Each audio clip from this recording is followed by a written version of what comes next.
ආයිබෝවන් දුවේ පුතේ කොහොමද ඔයගලන්ට? ඔයගොල්ලෝ සුවෙන් සනීපෙන් ඇති කියලා විශ්වාස කරනවා. මතකනේ අපි ගිය සතියේදී කතා කළා HTML පාඩම ගැන. HTML පාඩමේ අපි කොටසක් ඉවර කළා ගිය සතියේදී.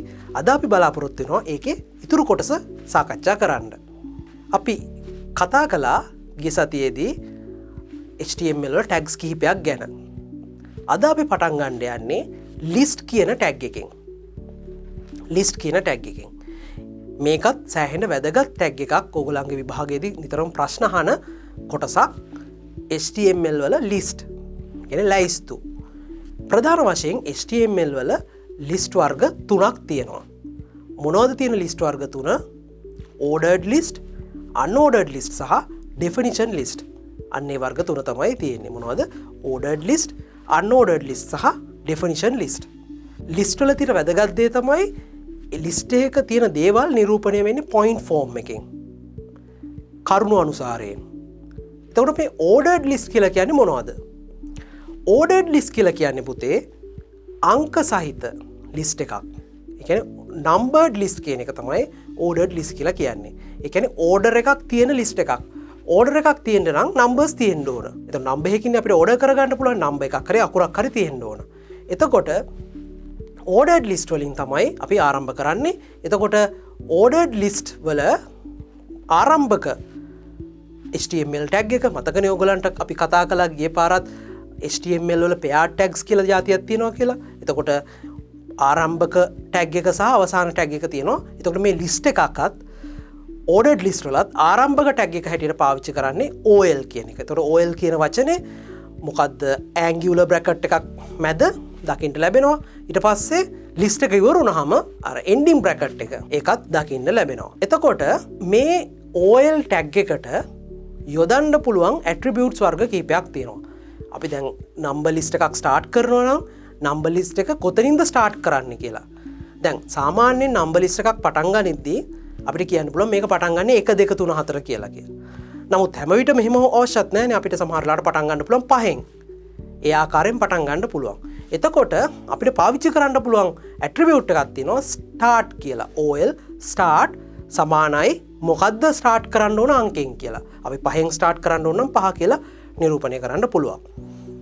එහෙම start කියන ඇට්‍රිබියුට් එක දැම්මේ නැත්නම් නිරූපණය වෙන්නේ 1 1 2 3 4 නිරූපණය වෙන්නේ. ඊට අමතරව අපිට පාවිච්චි කරන්න පුළුවන් අපිට නිරූපණය කරන මේ අංක වර්ගය අංකනේදී නිරූපණය කරන වර්ගය මොකක්ද කියලා. එක්ක අංක වෙන්න පුළුවන් එක වෙන්න පුළුවන් ඒක අකුරු වෙන්න පුළුවන්. ABCD කියලාත් පාවිච්චි කරන්න පුළුවන්. රෝම ඉලක්කම් පාවිච්චි කරන්න පුළුවන්. රෝම ඉලක්කම් වල කැපිටල් අකුරු පාවිච්චි කරන්න පුළුවන්. සිම්පල් අකුරු පාවිච්චි කරන්න පුළුවන්. එතකොට ඒ ආකාරයට වර්ගය නිරූපණය කරන්න අපි පාවිච්චි කරන වචනේ තමයි type කියන එක. එතකොට OL type සමානයි අපි A කියලා පාවිච්චි කරන්න පුළුවන්, capital A කියලා පාවිච්චි කරන්න පුළුවන්, capital ABCD දානවනම් simple A කියලා පාවිච්චි කරන්න පුළුවන්, simple ABCD දානවනම් ඊළඟට 1 කියලා දාන්න පුළුවන්. 1 කියලා දාන්න පුළුවන් අංක නිරූපණය කරනවා නම් right. ඉතින් ගියාම capital I කියලා දාන්න පුළුවන් අකුරු නිරූපණය කරනවා නම් ඒ ආකාරයට මේක පෙන්වන්න පුළුවන්. right. අපි බලමු ඊළඟ list වර්ගය මොකක්ද කියලා. unordered list. හොඳයි. මෙතනදී මොනවද පාවිච්චි කරන tag එක හැටියට ගන්නෙ starting UL සහ ending UL. ඒක තමයි unordered list එක ආරම්භය සහ අවසානයට පාවිච්චි කරන්නේ. ඊට අමතරව මේකට attribute එකක් හැටියට පාවිච්චි කරන්න පුළුවන් type කියන එක.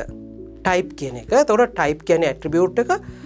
එතකොට UL type ඒ වෙනුවට පාවිච්චි කරන්න පුළුවන් disk, circle, square කියන වචන. එතකොට disk කියලා දැම්මොත් unordered list එකක් වෙනවා. අපිට තියෙන bullets වර්ගයක් තියෙන නිකන් disk එකක් වගේ තියෙන bullets තියෙන්නේ. අන්න ඒ වගේ bullets නිරූපණය වෙනවා.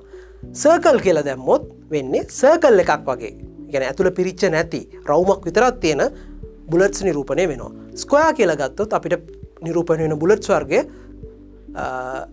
ස්ක්වයර් හැඩයකින් යුක්ත වෙනවා. right. සමචතුරස්‍රාකාර හැඩයකින් යුක්ත වෙනවා. අන්න ඒ විදිහට තමයි unordered list කියන එක දකින්න හම්බ වෙන්නේ. හොඳයි. දැන් මේ දේවල් අපි කොහොමද වෙන්නේ කියලා උදාහරණයකින් බලමු. එතකොට ඔයගලන්ට මේක තවත් පැහැදිලි වෙයි. එතකොට ඔයගලන්ට කියලා තියෙනවා numbered list එකක් පෙන්වන්න කියලා item 1 item 2 item 3 කියලා. bulleted list එකක් පෙන්වන්න කියලා තියෙනවා item 1 item 2 item 3 කියලා. එතකොට ඔයගලන්ට පේනවා numbered list එක සාමාන්‍යයෙන් 1 2 3 හැටියට නිරූපණය වෙන්නේ. bulleted list එක පාවිච්චි කරලා තියෙනවා circles. එතකොට අපි බලමු කොහොමද මේක නිරූපණය කරන්න කියලා. HTML පටන් අරන් තියෙනවා. ඊට පස්සේ head title දක්වලා දිනවා. title එක list styles හැටියට. ඊට පස්සේ body head tag එකේ අවසාන වෙලා තියෙනවා. ඊළඟට body tag එක පටන් ගන්නවා. මෙතනදී H4 heading එකක් දීලා තියෙනවා. this is a numbered list කියලා. අන්න එතරයි numbered list එක නිරූපණය වෙන්නේ. ඊළඟට දීලා තියෙනවා OL type 1 start 1. ඒ කියන්නේ මොකද්ද? OL type සමානයි 1. ඒ කියන්නේ මොකද්ද? අපි පාවිච්චි කරන්නේ සාමාන්‍ය අංක. හින්දු අරාබි ඉලක්කම් පාවිච්චි කරන්නේ 1 2 3 හැටියට. එතකොට ඒ වර්ගය නිරූපණය කරන්න තමයි type කියලා දීලා තියෙන්නේ. start එකත් 1. start එකත් එකේ ඉඳලා තමයි යන්නේ. ඊළඟට list වල තියෙන වැදගත් අනිත් tag එක තමයි li කියන tag එක. li කියලා කියන්නේ list item කියන එක. එතකොට OL type සමානයි 1යි start equals 1 එක ආරම්භක tag එක. ඊට පස්සේ li item 1 li close. ඒ කියන්නේ list item පළවෙනි list item එක හැටියට item 1 කියන එක නිරූපණය වෙනවා. ඊට පස්සේ ඒක එතනින් ඉවරයි. ඊළඟට item 2 එක li item 2 ඊළඟට li closed. ඊළඟට li item 3 li closed. ඊළඟට මේ ordered list එක අවසానයි. ordered list එක අවසානයේදී නිරූපණය වෙන්න ඕන අංක 1 item 1 2 item 2 3 item 3 කියලා. ඒ ආකාරයට නිරූපණය වෙන්න ඕන. ඊළඟට අපි බලමු unordered list එක. unordered list එක කොහොමද නිරූපණය වෙන්නේ? unordered list එක නිරූපණය කරන්නත් කලින් heading එකක් දීලා තියෙනවා H4. හොඳයි.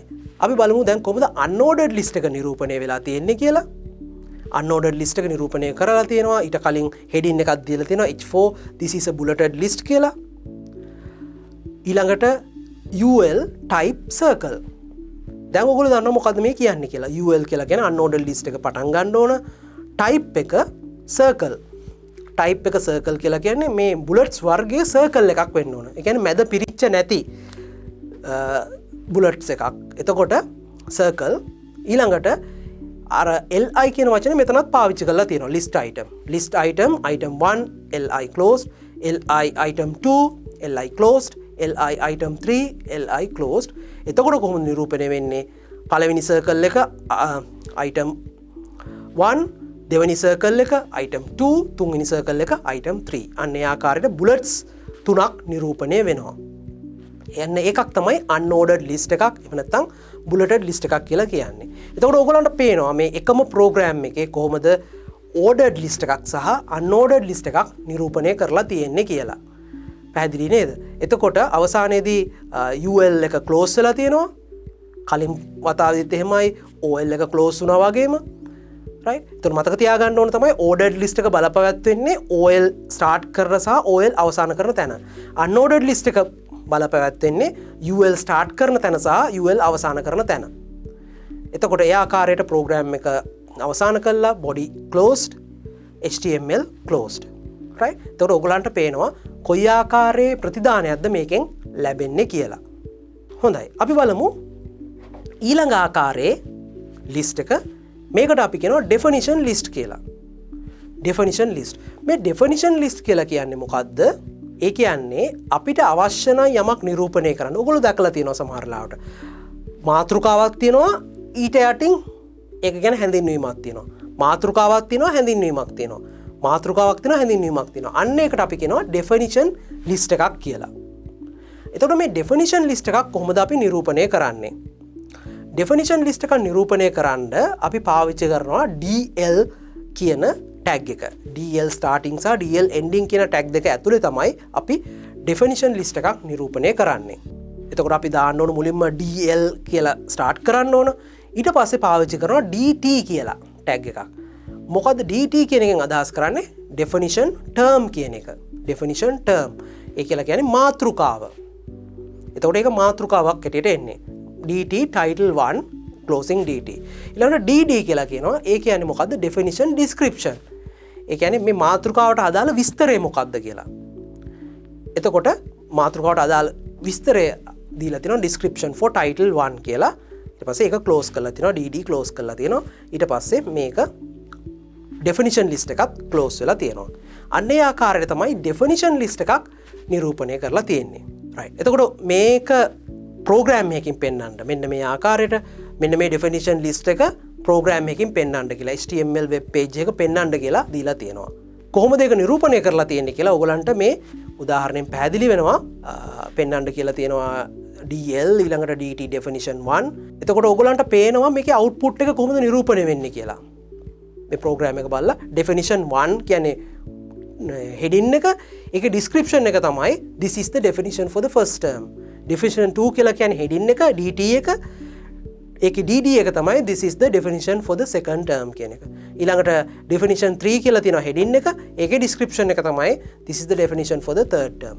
එතකොට ඔය ආකාරයට නිරූපණය වෙනවා අර program එක අපි type කරපුවාම ඔය screen එකේ පෙන්නලා තියෙන program එක type කරපුවාම output එක ලැබෙනවා heading එක සහ ඒකට අදාළ description එක හැටියට. මොකක්ද ඒකට කියන නම definition list කියලා කියන්නේ. හොඳයි. ඕගොල්ලන්ට මම හිතන්නේ list ගැන අවබෝධයක් එන්න ඇති. list කියන මාතෘකාවත් මම කියවනේ සෑහෙන වැදගත් කියලා. හොඳයි. එහෙමනම් අපි list වලින් පස්සේ තවත් දෙයක් ගැන කතා කරමු මේ කෙටි විරාමයෙන් පස්සේ.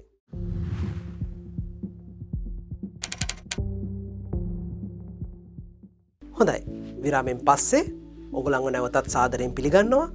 අපි විරාමයට කලින් කතා කර හිටියේ list ගැන. list වලින් පස්සේ දැන් අපි බලාපොරොත්තු වෙනවා ඔයගොල්ලොත් එක්ක කතා කරන්න inserting images. ඒ කියන්නේ කොහොමද අපි web page එකකට පින්තූරයක් ඇතුල් කරන්නේ කියලා. පින්තූරයක් ඇතුල් කරන්න කලින් අපි සැලකිලිමත් වෙන්න ඕන කාරණා කිහිපයක් තියෙනවා පුතේ. එකක් තමයි මේ පින්තූරයක් ඇතුල් කරද්දී මේ වැදගත් වෙනවා මේ ගත්ත පින්තූරය අපේ වෙබ් ෆෝල්ඩර් එකට දාන එක. ඒ කොහෙන්ද වෙබ් ෆෝල්ඩර් එකක් ආවේ? මතක් කරගන්න ගිය සතියේ පාඩම. ගිය සතියේ පාඩමේදී වෙබ් පේජ් එකක් හදන්න කලින් මම කිව්වා වෙබ් ෆෝල්ඩර් එකක් හදලා තියාගන්න කියලා. ඇයි වෙබ් ෆෝල්ඩර් එකක් හදලා තියාගන්න කියලා කිව්වේ? මේ අපි කරන සියලුම වෙබ් pages අපි සේව් කරන සියලුම වෙබ් pages සහ ඊට අදාළ අනිත් ද්‍රව්‍ය අනිත් materials images audio video ඒවා ඔක්කොම එකම ෆෝල්ඩර් එකක තියෙන්න ඕන. එතකොට තමයි මේක ලේසි. නැත්තම් එක එක තැන්වල තිබුණොත් කම්පියුටර් එකේ මේක අමාරුයි. ඒ නිසා මතක තියාගන්න වෙබ් page එකක image එකක් දාන්න කලින් අන්නේ ගන්න images ඔක්කොම අර වෙබ් ෆෝල්ඩර් එකේ සේව් කරන්න. වෙබ් ෆෝල්ඩර් එකේ ඇතුලේ වෙනම image ෆෝල්ඩර් එකක් හදලා එහෙම සේව් කළත් කමක් නැහැ. නැත්තම් නිකම්ම සේව් කළත් කමක් නැහැ. එහෙම සේව් කරන්න. ඊට පස්සේ අපිට පාවිච්චි කරන්න පුළුවන් images මොනවද? images වර්ග කිහිපයක් තියෙනවා. JPG images තියෙනවා. PNG images තියෙනවා. GIF images තියෙනවා. ඒ මොනවද? ඒවා තමයි අපිට අපි කතා කරන images වල දිගුවම් extensions. අපි ඒවයින් තමයි මේ images හඳුන්වන්නේ. JPG images, PNG, GIF, තව BMP කියලා තියෙනවා. මේවයින් වඩා උචිත වෙන්නේ මම අර කිව්ව වර්ග 3 JPG, GIF, PNG. අන්න ඒවා තමයි web pages වලට images සඳහා වඩා වැදගත් වෙන්නේ, වඩා ප්‍රයෝජනවත් වෙන්නේ. එතකොට අපි ගත්තොත් කොහොමද මේ image එකක් යොදවන්නේ කියලා ඒ සඳහා වැදගත් වෙන command එක තමයි img කියන command එක. මේ සඳහා වැදගත් වෙන command එක තමයි img කියන command එක. කොහොමද අපි ඒක පාවිච්චි කරන්නේ? මතක තියාගන්න img කියන command එකත් empty tag එකක්. මේක paired tag එකක් නෙමෙයි. img tag එක පටන් අරගෙන img tag එක වෙන කොහෙන් හරි ඉවර කරලා තියන්න බෑ. මේක empty tag එකක්. එක tag එකයි තියෙන්නේ. img කියන tag එකත් එක්ක යෙදවෙන අනිවාර්ය attribute එකක් තියෙනවා. ඒ src කියන attribute එක. src කියලා කියන්නේ source කියන එක. img කියලා කියන්නේ image, src කියලා කියන්නේ source, image source. එතකොට මොකද්ද මේකේ මූලාශ්‍රය? source කියලා කියන්නේ මූලාශ්‍රය. කොහොමද? හරිද? එතනට අපි දාන්න ඕන image එකේ නම දාන්න ඕන. img src අපි දාන්න ඕන image එකේ නම. image name dot extension එක. image name එකයි ඒකේ දිගුවයි දාන්න ඕන inverted commas ඇතුලේ. උදාහරණයක් හැටියට img src flower.jpg ඒ කියන්නේ flower.jpg කියන image එක අපි දාන්න යන්නේ web page එකට. හරි. එතකොට මතක තියාගන්න ඕන වැදගත් දෙයක් තමයි අතනදී SRC වලින් පස්සේ image එක නම දාන්න පුළුවන් වෙන්නේ ඒ image එක web folder එකේ තිබුණොත් පමණයි. එහෙම නොතිබුණොත් අපි සම්පූර්ණ URL එකම type කරන්න ඕන. ඒ කියන්නේ අපි හිතමු ඔය image එක තියෙන්නේ අපේ පරිගණකයේ C drive එකේ කියලා. C drive එකේ images කියලා folder එකක් ඇතුලේ කියලා. එතකොට අපි සම්පූර්ණ path එකම දාන්න ඕන. C/images අන්නේ වගේ path එකම දාන්න ඕන. ඒක එච්චර හොඳ ක්‍රමයක් හැටියට සලකන්න බෑ. මොකද අපි web folder එක තමයි අපි web folder එක ඇතුළට image එක දාන එක තමයි හරි ක්‍රමයේ හැටියට සලකන්නේ. මොකද වෙන්නේ ප්‍රශ්නේ දැන් හිතන්නකෝ ඔයගොල්ලන්ගේ web page එක වෙන කම්පියුටර් එකකින් run කරා කියලා. වෙන කම්පියුටර් එකට කොපි කරලා ගෙනහිල්ලා run කරපුවාම එතකොට අර ඔයගොල්ලන්ගේ කම්පියුටරේ ඇතුලේ images තියෙන තැන නෙමෙයි වෙන එක්කෙනෙකුගේ කම්පියුටරේ images තියෙන්නේ. එතකොට ඒකින්ද ප්‍රශ්නයක් ඇති වෙන්න පුළුවන්. ඒ හින්දා මොකද්ද කරන්න ඕන? web folder එකට ඔක්කොම දාගෙන ගිහිල්ලා ඒ folder එකම අරන් ගිහිල්ලා වෙන තැනක අපිට පුළුවන් web page එක බලන්න කොහොමද වැඩ කරන්නේ කියලා. ඒ ආකාරයට පුළුවන් අපිට කොහොමද web page එකේ ක්‍රියාකාරීත්වය නිරීක්ෂණය කරන්න. අපි ගත්තොත් මේ image එකේ තව මොනවද තියෙන attributes කියලා SRC වලට අමතරව SRC තමයි ප්‍රධානම attribute එක. ඊට අමතරව අපිට පුළුවන් alignments හදන්න. align කියලා attribute එකක් තියෙනවා. එතකොට align කියන attribute එකේදී කොහොමද අපි කතා කරන්නේ top කියන්න පුළුවන්, middle කියන්න පුළුවන්, bottom කියන්න පුළුවන්, left, right අනේ ස්ථානවල අපිට ස්ථානගත කරන්න පුළුවන්. එතනින් ගියාම width and height කියලා අපිට attributes එකක් තියෙනවා. එතකොට මේ width and height කියන attributes දෙකෙන් අපිට නිරූපණය කරන්න පුළුවන් දිග සහ පළල. border කියලා තියෙනවා. ඒ කියන්නේ image එක වටා අපිට පුළුවන් border එකක්, line එකක් දාන්න. එතකොට ඔන්න ඔය ආකාරයේ attributes පාවිච්චි කරන්න පුළුවන් අපිට image එකක් insert කරද්දී. ආයිත් ගත්තොත් මොනවද තියෙන attributes වර්ග? SRC තමයි ප්‍රධාන වශයෙන්ම. ඊට පස්සේ align, width, height, border අන්න ඒවා ගන්න පුළුවන්. හොඳයි. අපි බලමු මේකේ උදාහරණය. මෙතනදී පැදිලි කරලා තියෙනවා කොහොමද image එකක් දාන්නේ කියලා. HTML head title ඊට පස්සේ title එක හැටියට images කියලා දීලා තියෙනවා. ඊට පස්සේ head එක close කරලා තියෙනවා. ඊට පස්සේ body section එක start කරලා තියෙනවා. ඊළඟට img src මම අර කිව්ව විදිහට img කියලා කියන්නේ tag එක. ඊට පස්සේ src කියලා කියන්නේ ඒකේ attribute එක. ඊට පස්සේ එතන තියෙනවා sunset.jpg කියලා. එතකොට මතක තියාගන්න ඕන අර sunset.jpg කියන image එක image folder එකේ තියෙන්න ඕන. එහෙම නිසා තමයි ওই විදිහට අපි type කරන්නේ. ඊට පස්සේ width සමානයි 400, height සමානයි 200. මොකද්ද මේ 400 200 කියලා කියන්නේ? width කියලා කියන්නේ පළල, height කියලා කියන්නේ එතකොට අපිට ගන්න පුළුවන් උස කියලා. එතකොට මේ 400 කියලා කියන්නේ pixels ප්‍රමාණය. එතකොට අපි දිග නිරූපණය කරන්න පුළුවන් ආකාර කීපයක් තියෙනවා. දිග පළල නිරූපණය කරන්න පුළුවන් ආකාර කීපයක් තියෙනවා. මේ නිරූපණය කරලා තියෙන pixels ආකාරයට 400 pixels, height 200 pixels. ඒ ආකාරයට නිරූපණය කරලා තියෙන්නේ. ඊට පස්සේ border සමානයි 4යි කියලා දීලා තියෙනවා. ඒ border සමානයි 4යි කියලා දීලා තියෙන්නේ border එකක් තියෙනවා වටේ, image එක වටේ. ඒ image එක වටේ තියෙන border එකේ ඝනකම තමයි 4. හරි. ඒකේ ඝනකම තමයි 4. ඊට පස්සේ ඒක program එකේ body section එක close කරලා තියෙනවා. ඊට පස්සේ program එක close කරලා තියෙනවා. එතකොට ඔයගලන්ට බලා ගන්න පුළුවන් මෙන්න මේ ආකාරයේ output එකක් තමයි එන්නේ මේ program එක සම්බන්ධව. ඊට පස්සේ අපි කතා කරමු තවත් වැදගත් මාතෘකාවකට HTML සම්බන්ධව තියෙන මේ HTML tables කියන එක. HTML tables කියන එක. HTML page එක මේ වගුවල වැදගත්කම මොකද්ද? සාමාන්‍යයෙන් දත්ත සංවිධානය කරනවා වගේම, කියන්නේ දත්තයක් හොඳින් නිරූපණය කරනවා වගේම HTML page එකෙත්, කියන්නේ වෙබ් පිටුවකත් දත්ත සහ එතන තියෙන content එක හොඳින් නිරූපණය කරන්න මේ වගු වැදගත් වෙනවා. අන්න ඒ නිසා තමයි HTML වලදී මේ වගු වල වැදගත්කම තියෙන්නේ. එතකොට මේ වගුවක නිරූපණය කරන්න පුළුවන් දේවල් කීපයක් තියෙනවා. වගුවක නිරූපණය කරන්න පුළුවන්. වචන විතරක් නෙමෙයි තව දේවල් ගොඩක් නිරූපණය කරන්න පුළුවන්. ඉමේජස් නිරූපණය කරන්න පුළුවන්, ලිස්ට් නිරූපණය කරන්න පුළුවන්, පැරග්‍රාෆ් නිරූපණය කරන්න පුළුවන්, ෆෝම්ස් නිරූපණය කරන්න පුළුවන්. ඊළඟට තව කන්ටෙන්ට් නිරූපණය කරන්න පුළුවන්. තව දේවල් නිරූපණය කරන්න පුළුවන්. එතකොට වගුවක් පටන් ගන්න අපි පාවිච්චි කරන ටැග්ස් දෙක තමයි ස්ටාර්ටිං ටේබල් ටැග් එක සහ එන්ඩිං ටේබල් ටැග් එක. ඒ දෙක අතර තමයි වගුවක් අපි නිරූපණය කරන්නේ. වගුවක් හැදෙන්නේ ඔගොල්ලෝ දන්නවා සාමාන්‍යයෙන් වගුවක තියෙන්නේ මොනවද? වගුවක තියෙනවා රෝස් සහ කොලම්ස් තියෙනවා. රෝස් සහ කොලම්ස් අපි කියනවා වගුවක තියෙනවා කියලා තීරු තියෙනවා, සිරස් තීරු තියෙනවා, තිරස් තීරු තියෙනවා. හරි. එතකොට අපි රෝ එකක් ගත්තොත් රෝ එකක් කියලා කියන්නේ තිරස්ව තියෙන තීරුවක්. තිරස්ව තියෙන කොටසක් ගත්තොත් ඒක නිරූපණය කරන්න අපි පාවිච්චි කරනවා table row කියන ටැග් එක. එතකොට starting tr ending tr pair tag එකක් එතනදී පාවිච්චි කරලා තියෙනවා. ඊට පස්සේ වගුව තුල දත්ත නිරූපණය කරන්න පාවිච්චි කරන ටැග්ස් වලට අපි කියනවා td ටැග් එක කියලා. එතකොට starting td සහ ending td ටැග් එක පාවිච්චි කරනවා. ඒ දෙක අතරතුර තමයි අවශ්‍ය දත්තය අපි සපයන්නේ. ඊළඟට වගුවක මාතෘකාව මතක තියාගන්න. වගුවක මාතෘකාව සඳහා තමයි මේක පාවිච්චි කරන්නේ. ඒකට පාවිච්චි කරන ටැග් එක caption කියලා. හොඳයි.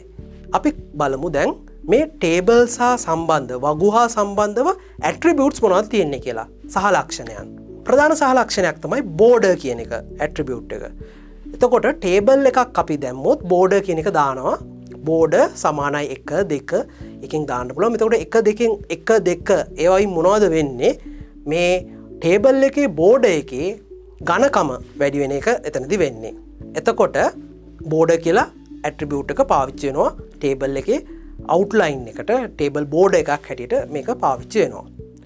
ඊළඟට cell padding කියලා තියෙනවා. cell padding කොහොමද ඒක පාවිච්චි කරන්නේ? table cell padding සමානයි 8යි. මොකද්ද මේ cell padding කියලා කියන්නේ?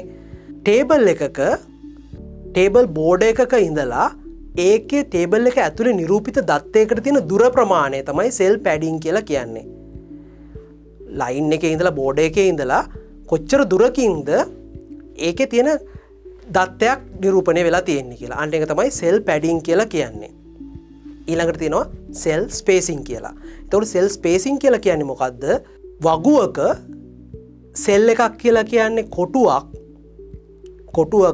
ඒ කොටු දෙකක් අතර දුර තමයි අපි කියන්නේ cell space එකක් කියලා. cell spacing කියලා කියන්නේ අන්න ඒකයි. The width between two individual cells. ඊළඟට cell padding කියලා කියන්නේ cell එකක border එකයි ඒකේ content එකයි අතර දුර. The amount of space between the edge of the table and its content. ඊළඟට අපි ගත්තොත් width එක කියලා කියන්නේ table එකේ පළල, ඒ කියන්නේ කොහොමද web අතරීක්ෂුවක මේක නිරූපණය වෙන්නේ කියලා. web browser එක මේ table එක කොහොමද නිරූපණය වෙන්නේ කියන එක තමයි මෙතනදී අපි කතා කරන්නේ. එතකොට attributes හැටියට අපි කතා කළා border, cell padding, cell spacing කියන එක. ඊට අමතරව width කියන එක ගැන කතා කළා. ඔගොල්ලන්ට දැන් නිරූපණය වෙනවා ටේබල් සම්බන්ධව උදාහරණයක්. එතකොට ඔගොල්ලෝ මේක කියවලා මොකද්ද මේකෙන් කියන්නේ? create the following table in a web page, provide the title as tables, save the web page as activity 6.html, change the different attributes and view the results. එතකොට මෙන්න මේ ආකාරයේ ටේබල් එකක් නිරූපණය කරන්න අවශ්‍යයි. ඒ සඳහා වෙබ් පේජ් එකක් නිර්මාණය කරන්න කියලා කියනවා. හොඳයි. ඒ සඳහා ඔබට අවස්ථාව ලබා දෙමින් අපි කෙටි විරාමයක් සඳහා යොමු වෙනවා.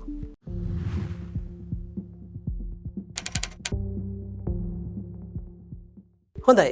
විරාමයෙන් පස්සේ නැවතත් ඔයගොල්ලන්ව මේ වැඩසටහනට පිළිගන්නවා. අපි බලමු කොහොමද අර අපි විරාමයට කලින් සඳහන් කරපු උදාහරණය දැන් මම හිතන්නේ ඔයගොල්ලෝ උත්සාහ කරලා බලන්න ඇති. ඒකට කොහොමද පිළිතුර කියලා.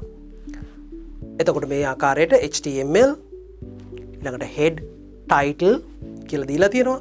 ඊළඟට title එක හැටියට tables කියලා දීලා තියෙනවා. ඊට පස්සේ head section එක close කරලා තියෙනවා. body section එක start කරලා තියෙනවා. ඊට පස්සේ table ඔන්න table එකක් start කළා. එතකොට table එකත් එක්කම ඔයගලන්ට පේනවා table බෝඩර් 1 කියලා දීලා තියෙනවා. ටේබල් බෝඩර් 1 කියලා කියන්නේ ටේබල් එකට ඇට්‍රිබියුට් එකක් අපි දීලා තිනවා බෝඩර් කියලා. ඒතකොට ටේබල් බෝඩර් සමානයි 1යි කියලා අපි දීලා තියෙනවා. ඊට පස්සේ ඊට ඇතුලෙන් දීලා තිනවා කැප්ෂන් කියලා. එතකොට මේ කැප්ෂන් කියලා කියන්නේ මොකද්ද? කැප්ෂන් කියලා කියන්නේ මේ ටේබල් එකේ මාතෘකාව. මේ වගුවේ මාතෘකාව. එතකොට ටේබල් එකට උඩින් තමයි මේක නිරූපණය වෙන්නේ. ටේබල් එක ඇතුලේ නෙමෙයි නිරූපණය වෙන්නේ. ටේබල් එකට උඩින්. මොකද්ද මාතෘකාව? marks details, right? marks detail. එතකොට caption එක caption starting tag, caption ending tag ඇතුලේ marks details කියලා දීලා තියෙනවා. ඊට පස්සේ ඔන්න අපි පටන් අරගෙන තියෙනවා පළවෙනි row එක. දැන් මතක් කරගන්න පළවෙනි row එක තමයි ඇඳෙන්නේ. පළවෙනි row එක ඇඳුනට පස්සේ එතකොට tr තමයි table row කියන්නේ. tr starting සහ tr ending අතර තමයි පළවෙනි row එක තියෙන්නේ. ඊට පස්සේ මොකද්ද තියෙන්නේ? ඒ දෙක අතර මොකද්ද තියෙන්නේ? තියෙන්නේ th subject ඊළඟට තව th එකක් තියෙනවා marks කියලා. ඒ කියන්නේ මොකද්ද? හැදිච්ච table row එක දෙකට බෙදිලා තියෙනවා. කොටස් දෙකකට බෙදිලා තියෙනවා. එතකොට th කියලා කියන්නේ මොකද්ද? table heading කියන එක. එතකොට table row එකේ එක කොටසක් heading එකක් ඇවිල්ලා තියෙනවා subject කියලා. අනිත් කොටස තව heading එකක් ඇවිල්ලා තියෙනවා marks කියලා. එතකොට මේ වෙනකොට අන්නේ ආකාරයට තමයි හැදෙන්නේ table එක. ඊට පස්සේ තව row එකක් පටන් අරන් තියෙනවා tr පටන් අරන් තියෙනවා. එතකොට ඒකත් කොටස් දෙකකට බෙදිලා තියෙනවා. මොකක්ද ඒ කොටස් දෙක? td maths td 75. ඒ කියන්නේ එක කොටසකට maths කියලා ඇවිල්ලා තියෙනවා ඊළඟ කොටසට 75 කියලා ඇවිල්ලා තියෙනවා. right? ඊට පස්සේ ඒක close වෙලා තියෙනවා. එතකොට ඊළඟ කොටසට අපි ගියොත් ඊළඟට tr එකක් පටන් අරන් තියෙනවා. එතකොට ඒ tr එක ඇතුලේ තව table data දෙකක් තියෙනවා. td කියලා කියන්නේ table data. මොනවද තියෙන්නේ? පළවෙනි එකේ තියෙනවා science කියලා, ඊළඟට තියෙනවා 84 කියලා. right? එතකොට ඒ tr එක close වෙලා තියෙනවා. ඊට පස්සේ තව tr එකක් තියෙනවා. ඒක ඇතුලේ කොටස් දෙකක් තියෙනවා. එක td එකක් තමයි English, අනිත් td එක තමයි 87. දැන් අපිට නිරූපණය කරන්න ඕන දේවල් අවසානයේ table එකේ. දැන් අපි කරන්නේ මොකද්ද? table එක close කරනවා. එතකොට closing tag එක table එකේ දාලා ඊට පස්සේ අපිට program එකත් close කරන්න පුළුවන්. program එකේ body section එක close කරලා html closing tag එක දාන්න පුළුවන්. එතකොට ඔයගොල්ලන්ට පැහැදිලි වෙනවා ඇති කොහොමද html tags පාවිච්චි කරන්නේ table එකක් නිරූපණය කරන්න කියලා. අපි බලමු දැන් ඊළඟට html වල අපි මෙච්චර වෙලා කතා කළේ සාමාන්‍ය tables ගැන. ඒ කියන්නේ සාමාන්‍ය විදියට දෙපැත්තම සමව තියෙන table ගැන තමයි කතා කළේ. දැන් අපි කතා කරන්න බලාපොරොත්තු වෙනවා uneven tables ගැන. මොනවද මේ uneven tables කියලා කියන්නේ? එතකොට මේ uneven tables කියලා කියන්නේ මොකද්ද? uneven tables කියලා කියන්නේ අපි දැන් කලින් කතා කරපු tables වල කොටු cells ඒවා සමානයි. හැමතැනම සමානයි. එහෙම නැති කොටු අසමාන, කියන්නේ size එකෙන් විශාලත්වයෙන් අසමාන cells සහිත tables වලට අපි කියනවා uneven tables කියලා. එතකොට මේ uneven tables ආකාර අපි ගන්න පුළුවන් මෙන්න මේ විදිහට. එකක් තමයි සමහර cells columns වලට විහිදිලා තියෙනවා. columns කීපයකට විහිදිලා තියෙනවා. දැන් උදාහරණයකට ඔය page එක බැලුවොත් ඔයගලන්ට පේනවා මේ table එකේ පළවෙනි cell එක විහිදිලා ගිහිල්ලා තියෙනවා columns 3කට. එතකොට මේ columns 3කට විහිදිලා ගිහිල්ලා තියෙන නිසා අපි ඒකට කියනවා column span කියලා. spanning to 3 columns. එතකොට ඒක අපි නිරූපණය කරන්නේ කොහොමද? table data එකක් td col span සමානයි 3යි කියලා. td col span කියලා කියන්නේ attribute එක column 3කට විහිදිලා ගිහිල්ලා තියෙනවා. column 3කට span වෙලා තියෙනවා. එතකොට මෙතනදි වෙලා තියෙන්නේ මොකද්ද? මේකේ තියෙන cells rows 3කට span වෙලා තියෙනවා. rows 3කට span වෙලා තියෙනවා. එතකොට අපි කියනවා td row span 3 කියලා. ඒ කියන්නේ මේකේ කොටුව විහිදිලා ගිහිල්ලා තියෙන පල්ලෙහාට. එතකොට එතනදී අහුවෙලා තියෙනවා rows 3ක්. ඒ නිසා මේකට කියනවා row span කියලා. එතකොට td row span 3. එතකොට uneven tables වල මේ column span සහ row span කියන attribute එක සහිත td table data දකින්න ලැබෙනවා. අපි මේක උදාහරණයකින් පැහැදිලි කරගමු. හොඳයි. මේ උදාහරණෙදී ඔයගලන්ට පැහැදිලි වෙනවා ඇති සාමාන්‍ය table එකක් තියෙනවා. ටයිම් ජැනුවරි ෆෙබ්‍රුවරි මාච් කියලා ටේබල් එක හෙඩිංස් තියෙනවා. එතකොට මේ කොහොමද දත්ත නිරූපණය වෙලා තියෙන්නේ? පළවෙනි රෝ එක සාමාන්‍ය පරිදි තියෙනවා. දෙවෙනි රෝ එකේ දෙවෙනි සෙල් එක ඒක කොලම්ස් දෙකකට විහිදිලා ගිහිල්ලා තියෙනවා. කොලම්ස් දෙකකට විහිදිලා ගිහිල්ලා තියෙනවා ටේබල් ඩේටා එක. ඊට පස්සේ ගත්තොත් අපි තුන්වෙනි රෝ එකේ ස්පෝර්ට්ස් කියන, ඒ කියන්නේ තුන්වෙනි සෙල් එක ඒක විහිදිලා ගිහිල්ලා තියෙනවා රෝස් 3කට. රෝස් 3කට. එතන රෝස් පෑන් එකක් වෙලා තියෙන්නේ. ඒ ආකාරයට නිරූපණය වෙලා තියෙනවා. අනිත් දත්ත සාමාන්‍ය පරිදි නිරූපණය වෙලා තියෙනවා. අපි බලමු කොහොමද මේ ප්‍රෝග්‍රෑම් එක කොහොමද මේකට ප්‍රෝග්‍රෑම් එකක් ලියන්නේ කියලා. මේ උදාහරණයේදී සාමාන්‍ය විදිහට මේක පටන් අරන් තියෙනවා HTML, ඊට පස්සේ head එක, head section එක, ඒකේ title එක දීලා තියෙනවා tables කියලා. ඊට පස්සේ head section එක close කරලා තියෙනවා. ඊට පස්සේ අපි body section එක පටන් අරන් තියෙනවා. table border equals 1. අපිට table එකක් නිරූපණය කරන්න ඕන. ඒක border එක 1, border thickness එක. ඊට පස්සේ caption එකක්, මාතෘකාවක් table එකට දීලා තියෙනවා. මොකද්ද දීලා තියෙන මාතෘකාව? table with uneven cells. එක තමයි දීලා තියෙන මාතෘකාව. ඊට පස්සේ අපි row එකෙන් row එක ගත්තොත් පළවෙනි row එකේ සාමාන්‍ය පරිදි හැමදේම නිරූපණය කරලා තියෙනවා. tr starting tr සහ ending tr අතරේ තියෙනවා th time. ඊට පස්සේ January කියලා තියෙනවා heading එකක්. ඊළඟට තව heading එකක් තියෙනවා February කියලා. ඊළඟට තව heading එකක් තියෙනවා March කියලා. ඔය ආකාරයට headings 4ක් නිරූපණය වෙනවා පළවෙනි row එකේ. ඒක ගැටලුවක් නැහැ. ඊළඟට දෙවෙනි row එක ගත්තොත් දෙවෙනි row එකේ TD 4ක් තියෙනවා. ඒ කියන්නේ row එක 4කට වෙන් කරලා තියෙනවා. එක TD එකක් time, table data එකක් time එක, ඊළඟට තව එකක් science, තව එකක් සිංහල, තව එකක් maths. එකත් ගැටලුවක් නැහැ. ඊළඟ row එක ගත්තොත් ඊළඟ row එකේදී time එක නිරූපණය කරලා තිනවා දෙවෙනි සෙල් එක. අපි කියවනේ දෙවෙනි row එකේ දෙවෙනි සෙල් එක ICT කියන වචනේ. එතන ඒ data එක columns දෙකකට span වෙලා තියෙනවා. ඒ නිසා නිරූපණය කරලා තියෙන්නේ කොහොමද? TD col span 2 කියලා නිරූපණය වෙලා තියෙනවා පළවෙනි starting tag එකේදී. ඊට පස්සේ English කියලා එක සාමාන්‍ය පරිදි නිරූපණය වෙලා තියෙනවා. එතනින් table row එක ඉවරයි. එතන වැදගත්කම තමයි TD col span සමානයි 2 කියන එක ICT data එකට යෙදিলা තියෙන එක. right. අපි ඊළඟ row එක ගත්තොත් ඊළඟ row එකේදී සාමාන්‍ය පරිදි time එක නිරූපණය වෙලා තියෙනවා. ඊළඟ table data එක සාමාන්‍ය පරිදි නිරූපණය වෙලා තියෙනවා ICT කියන එක. ඊළඟට sports කියන එක අපි කලින් පැහැදිලි කළා වගේ sports කියන එක rows 3කට span වෙලා තියෙනවා. rows 3කට ගිහිල්ලා තියෙනවා, විහිදිලා තියෙනවා. ඒ නිසා ඒක නිරූපණය වෙලා තියෙන්නේ කොහොමද? TD row span සමානයි 3යි. right. මේක sports කියන එක. ඊට පස්සේ maths කියන එක සාමාන්‍ය පරිදි නිරූපණය වෙනවා. ඊළඟ row එක ගත්තොත් ඊළඟ row එකේදී මේ විශේෂයෙන්ම මේ row span එක නිසා මොකද්ද වෙලා තියෙන්නේ? ඒ row එකේදී දත්ත නිරූපණය වෙන්නේ 3ක් විතරයි. දත්ත නිරූපණය වෙලා තියෙන්නේ 3ක් විතරයි. ඒතකොට TD 1230 to 130 ඊට පස්සේ TD සිංහල ඊට පස්සේ TD science දත්ත 3ක් නිරූපණය වෙලා තියෙනවා. ඊළඟ එකේදීත් එහෙමයි. ඊළඟ row එකේදී දත්ත 3ක් නිරූපණය වෙලා තියෙනවා. time එකයි, religion එකයි, history එකයි.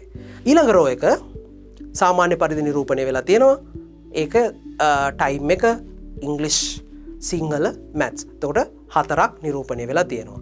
ඔය ආකාරයට දත්ත නිරූපණය වෙලා තියෙනවා මේකෙදී. ඔයගලන්ට පැහැදිලි වෙන්න ඇති. එතකොට වැදගත් එක තමයි කොහොමද column span සහ row span යෙදුනේ කියලා. ඊට පස්සේ table එක close කරලා තියෙනවා. ඊළඟට body section එක සහ HTML program එක close කරලා තියෙනවා. අපි බලමු ඊළඟ කොටසට HTML වල hyperlinks කියන කොටස. hyperlinks කියලා කියන්නේ මොකද්ද? hyperlinks කියලා කියන්නේ අපි ඒකට සිංහලෙන් කියනවා අධිසම්බන්ධතා කියලා. ඔයගොල්ලෝ web pages වල පරිශීලනය කරද්දී දකින්න ලැබෙනවා web page එකේ එක කොටස් සමහර දේවල් වලට සම්බන්ධ කරලා තියෙනවා. එක්කෝ තව පිටුවකට සම්බන්ධ කරලා තියෙනවා, තව සමහර ෆයිල් එකකට සම්බන්ධ කරලා තියෙනවා. එතකොට ඔයගොල්ලන්ට පේනවා ඔයගොල්ලෝ web page එකක් උඩ ඒ mouse point එක ගෙනියද්දී mouse point එක අතක් හැඩයට වෙනස් වෙනවා.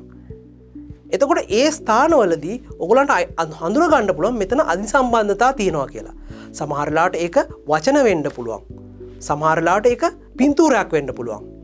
ඒ නිසා ඕගොල්ලෝ මේ දැනගන්න ඒ දේවල් එතනදී සාමාන්‍ය වෙබ් පේජස් පරිශීලනය කරද්දී අන්නේ ස්ථාන අධිසම්බන්ධතා තියෙන ස්ථාන හැටියට. දැන් අපි බලන්නේ කොහොමද මේ අධිසම්බන්ධතාවයක් තියෙන ස්ථානයක් නිරූපණය කරන්නේ වෙබ් පිටුවක. කොහොමද පුතේ ඒක කරන්නේ? අපිට අවශ්‍ය වෙනවා මේකට ටැග් එක A කියන ටැග් එක. A කියලා කියන්නේ මොකද්ද? ඔව්. A කියලා කියන්නේ ඇන්කර් කියන ටැග් එක. එතකොට මේ අධිසම්බන්ධතා විවිධාකාරයෙන් අපිට නිරූපණය කරන්න පුළුවන් අපගේ වෙබ් පිටුවේ. කොහොමද පුතේ නිරූපණය කරන්න පුළුවන් වෙන්නේ? අපිට පුළුවන් අධිසම්බන්ධතා අපේ වෙබ්සයිට් එකේම තියෙන වෙබ් පේජස් දෙකක් සම්බන්ධ කරන්න පාවිච්චි කරන්න පුළුවන්. එතකොට ඒක ඔයගොල්ලන්ගේ පාඩම්වල තියෙනවා. එතකොට අපිට පුළුවන් අපේ වෙබ් පිටුවක් සම්බන්ධ කරන්න අන්තර්ජාලයේ තියෙන වෙබ් පිටුවකට. ඒ සඳහාත් අපිට අධිසම්බන්ධතා පාවිච්චි කරන්න පුළුවන්. ඊට අමතරව අපිට පුළුවන් අපේම වෙබ් පේජ් එකේ විවිධ කොටස් සම්බන්ධ කරන්න පුළුවන්. ඒකට අපි කියනවා බුක්මාර්කින් කියලා. ඒ දේ ඔයගොල්ලන්ගේ සිලබස් එකේ දකින්න ලැබෙන්නේ නැහැ. ඒ නිසා අපි පළවෙනි දෙක ගැන සලකා බලමු. කොහොමද වෙබ් පිටු දෙකක් සම්බන්ධ කරන්නේ? අපේම වෙබ් පිටු දෙකක් කොහොමද සම්බන්ධ කරන්නේ? සහ අපේ වෙබ් පිටුවක් සහ වෙනත් අන්තර්ජාලයේ තියෙන වෙනත් වෙබ් පිටුවක් සම්බන්ධ කරන්නේ කොහොමද කියලා. එතකොට මතක තියාගන්න පුතේ මම වෙබ් පිටු කියලා සඳහන් කළාට අපිට සම්බන්ධ කරන්න පුළුවන් වෙබ් පිටු විතරක් නෙමේ අධිසම්බන්ධතා හරහා වෙන Excel ෆයිල් එකක්, Word එකක්, Word ෆයිල් එකක්, image එකක්, audio එකක්, video එකක් ඒව උනත් සම්බන්ධ කරගන්න පුළුවන්. හරි. අපි බලමු කොහොමද ඒක කරන්නේ කියලා. මුලින්ම හොඳයි. එතකොට මේකට අදාළව තියෙන attributes කීපයක් ගැන කතා කළොත් මම කිව්වා මුලින්ම මේකේ ටැග් එක තමයි A කියන ටැග් එක. A කියන ටැග් එකට අපි කියන anchor ටැග් එක කියලා. ඒකත් එක්ක පාවිච්චි කරන අනිත් එකක් තමයි href කියන attribute එක. ඒක තමයි අත්‍යවශ්‍යම attribute එක මෙතනදී. A කියන එකත් එක්ක එතකොට A href කියලා පාවිච්චි කරන්න ඕන. ඊට අමතරව තියෙනවා name, v-link, a-link වගේ attributes වර්ග කිහිපයක් තියෙනවා. එතකොට අපිට උඟක්ම වැදගත් වෙන්නේ විශේෂයෙන්ම මේ href කියන attribute එක තමයි වැදගත් වෙන්නේ. href කියන attribute එකත් එක්ක අපි ලබා දෙන්න ඕන අදාළ target file එක. ඒකයි එතනදී වැදගත්කම. හොඳයි අපි උදාහරණයක් බලුවොත් දැන් ඕගලන්ට පේනවා දීලා තිනවා ahref සමානයි activity2.html next page කියලා A close කරලා තියෙනවා. මතක තියාගන්න පුතේ A කියන්නේ anchor tag එක කියලා කියන්නේ ඒක paired tag එකක්. ඒක empty tag එකක් නෙමෙයි. ඒකින්ද starting එකකුයි closing එකකුයි දෙකක් තියෙනවා. starting tag එකකුයි closing tag එකකුයි. දැන් මොකද කරලා තියෙන්නේ? ahref activity2.html next page කියලා නිරූපණය කරලා තියෙනවා. එතකොට මෙතනදී වෙලා තියෙන්නේ මොකද්ද? href කියන එකෙන් අදහස් කරන්නේ hypertext reference කියන එක. hypertext reference කියලා කියන්නේ මේක page එක සම්බන්ධ කරලා තියෙනවා. අපේ දැන් තියෙන page එක සම්බන්ධ කරන්න ඕන activity2.html කියන එකත් එක්ක. එතකොට වැදගත්කම තමයි මේ activity2.html කියන එක ওই විදිහට නිරූපණය කරන්න නම් ඒක අපේ වෙබ් ෆෝල්ඩර් එක ඇතුලේ තියෙන්න ඕන. ඊළඟට අපේ වෙබ් පේජ් එකේ මොකද්ද නිරූපණය වෙන ටෙක්ස්ට් එක next page කියලා. එතකොට වෙන්නේ මොකද්ද? next page කියන එක ක්ලික් කරපුවාම එතෙන්ට අධිසම්බන්ධතාවයක් යොදලා තිනවා.